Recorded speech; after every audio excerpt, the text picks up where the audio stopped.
Hello my dear student. बेटा, ये है आपके पास जर्नल एंट्री की क्लास नंबर 5 और इस क्लास में हम लोग सीखने वाले हैं एक नया टॉपिक जो कि बड़ा ही इंपॉर्टेंट होता है, आउटस्टैंडिंग यानी कि अदत्त व्यय की जर्नल एंट्री। जर्नल एंट्री जो नॉर्मल होती है बेटा, उसकी क्लास 1, 2, 3, 4 क्लास में ऑलरेडी बना चुका हूं, वो आपके पास ग्रुप पर भी होंगी और ये है क्लास नंबर 5 और इस क्लास में बेटा हम सीखने वाले हैं थोड़ी सी एडवांस जर्नल एंट्री। एडवांस का मीनिंग कुछ इंपॉर्टेंट पार्ट्स जो हम सीखेंगे, जैसे कि आउटस्टैंडिंग अगर है चीजें, अदत्त व्यय है तो उसकी जर्नल एंट्री क्या होगी, पूर्वदत्त व्यय है, प्रीपेड एक्सपेंसेस हैं तो उनकी जर्नल एंट्री क्या होगी। तो यहां पर बेटा सिर्फ वही स्टूडेंट इन जर्नल एंट्री को सीखे जिन्हें बेसिक जर्नल एंट्री की क्लास ले रखी है।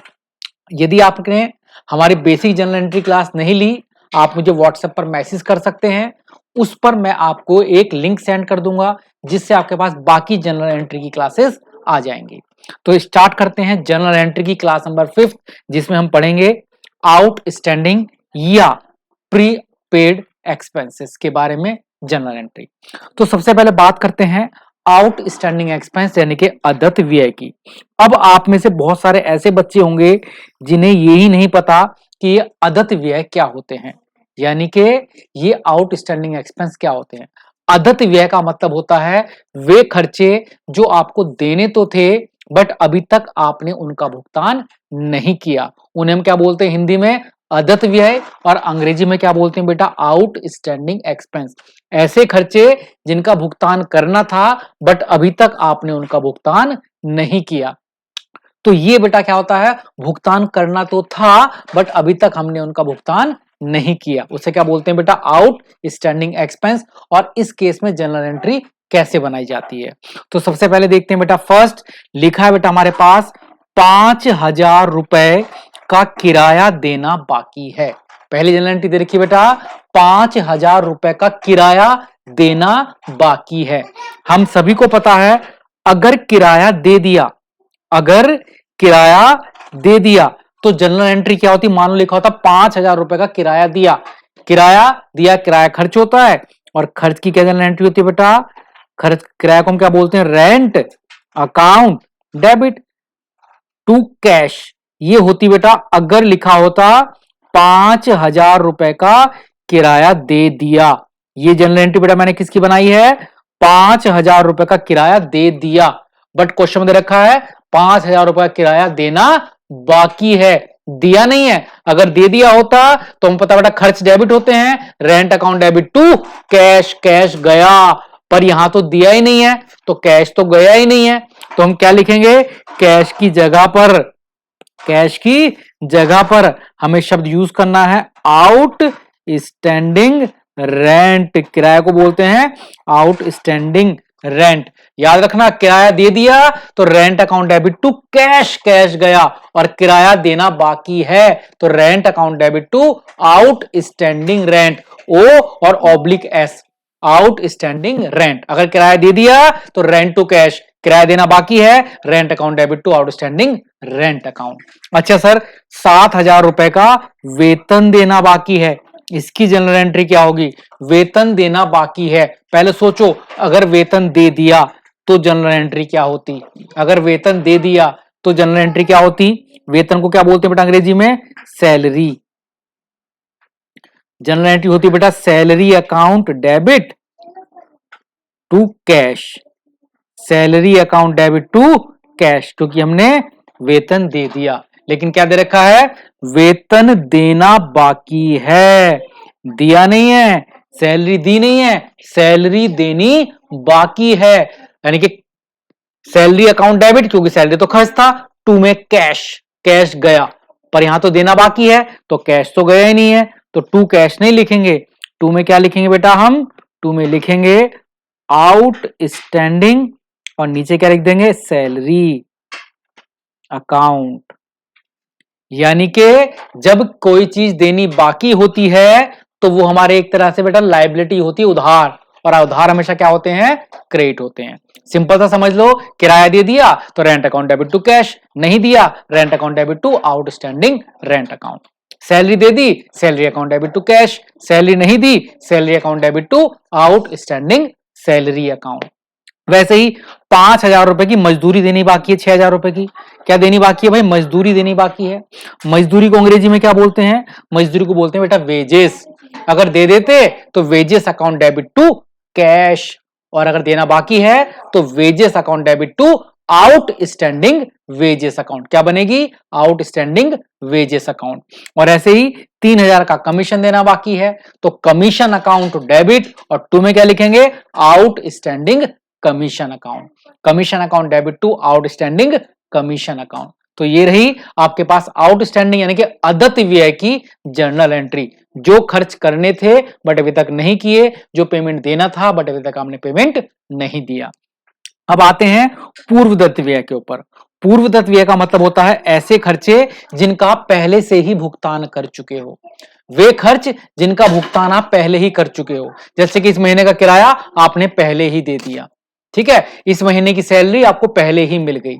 अगर पहले से ही आप भुगतान कर चुके हो तो उसे हम बोलते हैं प्री पेड एक्सपेंस। आपने सुना ना, प्रीपेड सिम, पहले भुगतान करो तो बाद में यूज करते रहना। वैसी प्रीपेड एक्सपेंस जिसका भुगतान आप पहले ही कर चुके हो उसे बोलते हैं प्री पेड एक्सपेंसेस। और उसकी जर्नल एंट्री क्या होती है बता रखा है, 3,000 रुपए का किराया पूर्वदत्त है। 3,000 रुपए का किराया पूर्वदत्त है। तो बेटा बस थोड़ा सा याद रखना, जो आउटस्टैंडिंग शब्द होता है, आउटस्टैंडिंग होता है वो हमेशा क्रेडिट में आता है, टू में आता है। आउटस्टैंडिंग हमेशा कहां पर आएगा, टू में, to outstanding, to outstanding, to outstanding. और जो प्रीपेड होता है वो हमेशा डेबिट में आता है। प्रीपेड का मतलब पहले से ही भुगतान कर रखा, ये होती है हमारी संपत्ति। क्या होती है बेटा, हमारी संपत्ति। बस याद मैं यहां पर थोड़ा बता देता हूं। चलो, जो आउटस्टैंडिंग है ये होती है बेटा हमारी लायबिलिटी, मतलब उधार, और उधार हमेशा आते हैं बेटा कहां पर, क्रेडिट में। और जो ये प्रीपेड होता है, प्रीपेड मतलब पहले से ही भुगतान कर रखा है, ये होती है बेटा हमारी संपत्ति, हमारी एसेट्स। और एसेट्स हमेशा कहां पर आती हैं बेटा, डेबिट में आती हैं। तो आपको बस ये दो लाइनें याद रखनी है, आउटस्टैंडिंग हमेशा क्रेडिट में आएगा, टू वाली साइड में लिखा जाएगा, और प्रीपेड हमेशा डेबिट में लिखा जाएगा, ऊपर लिखा जाएगा। कैसे समझते हैं, बता रखा 3,000 रुपए का किराया पूर्वदत्त है। पूर्वदत्त पहले ही भुगतान कर चुके यानी कि प्रीपेड है। पूर्वदत्त को क्या बोलते हैं बेटा इंग्लिश में, प्रीपेड। कैसा है बेटा, ये प्रीपेड है। और प्रीपेड की जनरल एंट्री क्या होती है बेटा, जैसे किराए को क्या बोलते हैं, रेंट। तो आप लिखोगे prepaid rent account debit to rent account.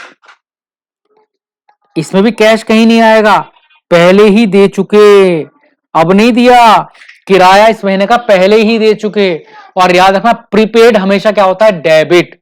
Prepaid हमारी संपत्ति कहां थी, डेबिट में, ऊपर लिखोगे बेटा prepaid rent account debit to rent account. 4,000 रुपए का वेतन, वेतन मतलब सैलरी पूर्वदत्त है, तो prepaid salary account debit to salary account, to salary account.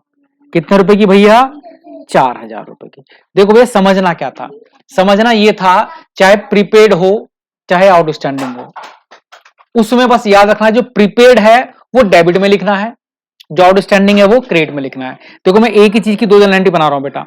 मानो लिखा होता कि 3,000 रुपए का किराया पूर्वदत्त है, प्रीपेड है, तो मैं क्या बोलूंगा, प्रीपेड तो ऊपर आता है, prepaid rent account debit to rent account. ये किसकी जनरल एंट्री है बेटा, प्रीपेड की, पूर्वदत्त की। और अगर अदत्त होता, अदत्त मतलब देना बाकी है, तो अदत्त में क्या होता, उल्टी जनरल एंट्री होती बेटा। इसमें आप लिखते rent account debit to outstanding rent account. तो समझ लो बेटा बात को, आउटस्टैंडिंग वाला देखो मैंने कहां पर लिखा है, प्रीपेड डेबिट में लिखते हैं, प्रीपेड कहां लिखते हैं बेटा, डेबिट में लिखते हैं, और आउटस्टैंडिंग होता तो कहां पर लिखते हैं, क्रेडिट में लिखते हैं। बाकी आना वही नाम है। अगर रेंट आउटस्टैंडिंग है तो rent account debit to outstanding rent, अगर सैलरी आउटस्टैंडिंग है तो salary account debit to outstanding salary, अगर वेजेस आउटस्टैंडिंग है तो wages account debit to outstanding wages. बस याद रखना आउटस्टैंडिंग हमेशा टू में लिखना है, नाम वही आना, वेजेस तो वेजेस, सैलरी तो सैलरी। आउटस्टैंडिंग हमेशा टू में और प्रीपेड हमेशा डेबिट में। ये माइंड में रख लेना, आउटस्टैंडिंग हमेशा डेबिट में, सॉरी आउटस्टैंडिंग हमेशा टू में, टू में, टू में, और प्रीपेड हमेशा डेबिट डेबिट डेबिट। बस बाकी नाम वही लिखने बेटा आपको। और ये आउटस्टैंडिंग और प्रीपेड की जनरल एंट्री होगी। और मैं 100% गारंटी के साथ दे सकता हूं, कह सकता हूं बेटा, आपके एग्जाम में एक जनरल एंट्री, सिर्फ एक या दो जनरल एंट्री, एक आउटस्टैंडिंग की आएगी और एक प्रीपेड की आएगी, एक आउटस्टैंडिंग की आएगी और एक प्रीपेड की आएगी बेटा। तो इसे आप अच्छे से कर लेना। तब तक के लिए जय हिंद, जय भारत। और आप मेरे हिसाब से आप समझ चुके होंगे जनरल एंट्री का ये वाला टॉपिक, जिसमें हम लोगों ने प्रीपेड और आउटस्टैंडिंग के बारे में समझा है।